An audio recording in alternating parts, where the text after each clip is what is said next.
Big boss హౌస్లో ఎప్పుడు ఏం జరుగుతుందో ఎవరికీ తెలియదు. ఇక అలాంటి సందర్భంగానే ఈరోజు బిగ్ బాస్ హౌస్లో ఒక చిన్న గొడవ జరిగింది. మరి అదేంటంటే ఫ్లోరా సైనికి అలాగే ఇంటి సభ్యులకి మధ్యలో. ఇంటి సభ్యులు అంటే కేవలం ఆడవాళ్ళకి మాత్రమే.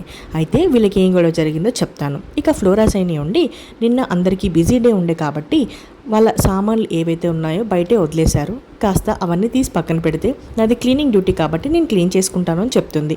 ఇక అక్కడ ఉన్న వాళ్ళు ఎవరు రెస్పాండ్ అవ్వకపోయేసరికి ఎవరైతే అక్కడ పెట్టి స్నానం చేసి వచ్చాక తీసుకోకుండా మళ్ళీ అవి అక్కడే వదిలేస్తారో నేను మాత్రం అవి తీసి డస్ట్బిన్లో వేస్తాను అని చెప్తుంది. ఇక అక్కడే ఉన్న రీతు అలాగే తనుజ వీళ్ళిద్దరు కూడాను డస్ట్బిన్లో వేసేదేదో పక్కన పెట్టండి, అంత ప్లేస్ పక్కనే ఉంది కదా ఖాళీగా అని అంటే అవన్నీ తీసే డ్యూటీ నాది కాదు, నాది కేవలం క్లీనింగ్ డ్యూటీ మాత్రమే అని చెప్తుంది. ఇక అక్కడ ఉన్న వాళ్ళు ఎవరు తనతో యాక్సెప్ట్ చేయకపోగా ఇక తను అన్నీ వేస్ట్ చేస్తుంది అని, మొన్న కూడా నా డ్రెస్ ఒకటి మీరు డస్ట్బిన్ పక్కన పడేశారు అని, నాకు అది వేసుకోవాలనిపించట్లేదు అని రీతు చౌదరి అంటుంది.